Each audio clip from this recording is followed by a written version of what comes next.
29वें श्लोक में 15वें अध्याय के 4 श्लोक में कहा है कि सर्वभाव से उस परमेश्वर की शरण में जा, उसकी कृपा से तू परम शांति को, सनातन परम धाम को प्राप्त होगा। और तत्वदर्शी संत की प्राप्ति के उपरांत परमेश्वर के उस परम पद की खोज करनी चाहिए, फिर जहाँ जाने के बाद फिर कभी मृत्यु नहीं होती। तो 7वें अध्याय के 29वें श्लोक में कहा है कि जिनको तत्वदर्शी संत मिल गया वो केवल जरा और मरण से छूटने के लिए ही प्रयत्न करते हैं, इस संसार की किसी वस्तु की इच्छा नहीं रखते। जरा मीन वृद्ध अवस्था के कहर से बचने के लिए, और मरण माने मृत्यु। ये दोनों भयंकर दुख हमारे ऊपर, और ये दोनों कंपलसरी। यहाँ पर सबसे बड़ा दुख वृद्ध अवस्था, और उसके बाद मृत्यु। सारी उम्र कोठी बनाई, मकान बनाए, बच्चे पैदा हुए, इनमें प्यार मोह होया, अरे कल टिकट कट गई, बता खाक जीवन है ये, तो क्या हुआ? ये सबसे बड़ा कहर मृत्यु का। और उससे बाहरी वृद्ध अवस्था, जब आदमी वृद्ध हो जाता है, चारों तरफ से उसको रोग घेर लेता है, तो आप पे हाथ जोड़े, है भगवान ठाले, है भगवान मेरी मृत्यु हो जा। तो हम मृत्यु चाहते नहीं, और बुढ़ापा ऐसा बुरा कि वो मृत्यु भी चुआ दे, हमें याद करवा दे, खा या हो जा।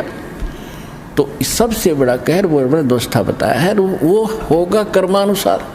वृद्ध तो सब होंगे, भगवान भी हुए थे वृद्ध। 120 वर्ष की लीला की उन्होंने। 120 वर्ष की उम्र में शरीर गए थे सतलोक, और काशी नगर से और मगर तक लगभग 125-150 किलोमीटर पड़ता है, वहाँ से पैदल गए थे 120 वर्ष की उम्र में। वो दिखा रहे थे कि मैं भक्ति करता हूँ। अब लीला थी, लाल मालिक कहते के जवान के बुढ़ा, वो तो एक लीला कर रहे थे। तो उन्होंने ये दिखा कि भक्ति करने वाला वृद्ध, और देखो 120 किलोमीटर पैदल गया, 3 दिन में सफ़र कर दिया।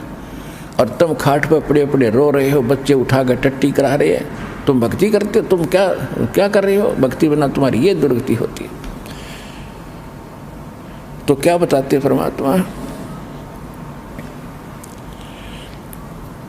भाई कानों ते तो ये देवे न सुनाई, तो चौकस ध्यान लगावेगा। आँख कान ते काम न चले, फिर मुंह भी गेला बावेगा। मन मान जा बुढ़ापा आवेगा, मन मान जा बुढ़ापा आवेगा। भाई सुल्फा शराब तम्बाकू पीवे, तेरी काया में रोग बढ़ जावेगा। सुल्फा शराब तम्बाकू पीवे, तेरी काया में रोग बढ़ जावेगा। गले फेफड़े खांसी हो जा, पड़ोसिया ने सूते ठावेगा। मन मान जा बुढ़ापा आवेगा, मन मान जा बुढ़ापा आवेगा।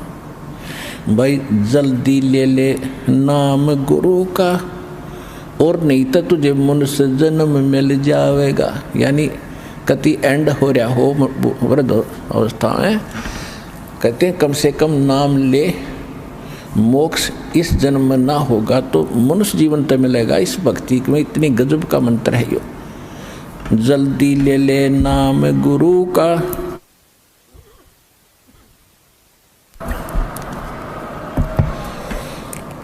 जल्दी ले ले नाम गुरु से, तो ये मनुष्य जन्म मिल जावेगा।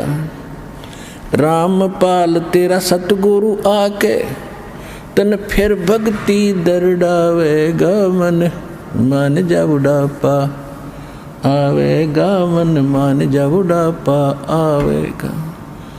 बिना भजन तेरी होवे दुर्गति, तू पड़ा पड़ा पछतावेगा। मन मान जा बुढ़ापा आवेगा, मन मान जा बुढ़ापा आवेगा।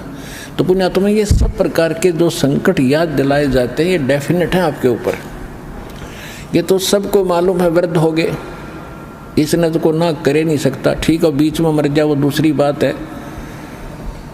मरने के बाद कौन सा किला टूट गया, जब भक्ति ना करी, अगले जन्म में गधा बन गया, गीता टांग टूट के पड़ गया, पड़ा पड़ा पछता होगा। तो ये सभी आने वाली जो आपदाएं हैं भविष्य में, नेक्स्ट जीवन की, ये सारी सच्ची हैं। हम अज्ञान से घणे परिपूर्ण हो गए, इसलिए हमें ये ना यकीन हो तो कोई बात नहीं, ना हो, लेकिन ये सच्ची बातें हैं। और ज्ञान से और प्रमाणों से फिर एक दिन विश्वास भी होगा। इसके लिए ये बताया जाता है कि आने वाले दुखों को याद हम रखेंगे, पापों से बचेंगे और उससे फिर हमारा बुराइयों से मन हटेगा, भक्ति में दृढ़ रहेंगे, सबके प्रति हमारा एक विनम्र भाव रहेगा, तो फिर हम भी वृद्ध होंगे लेकिन कष्ट नहीं होगा। परमात्मा की भक्ति करेंगे, हमें ज्ञान भी होगा। देखो अभी तो कोई 2 वर्ष से दाम ले रहा है, किसी ने आज लिया है, कोई कल लिया होगा, कोई परसों लिया होगा, कोई 2 महीने, कोई 6 महीने से लगा, कोई 2 वर्ष से है। अब शुरुआत होगी है, जैसे पौधा बीजा है तो पेड़ भी बनेगा। यदि उसकी सच्चाई प्रॉपर करते रहे, ठीक ढंग से उसकी देखभाल करके उसको पाल पोस लिया तो पौधा बनेगा, वृक्ष बनेगा, और आम का वृक्ष बनेगा तो फल भी देगा, और इतने देगा, छाया भी देगा, फल भी देगा।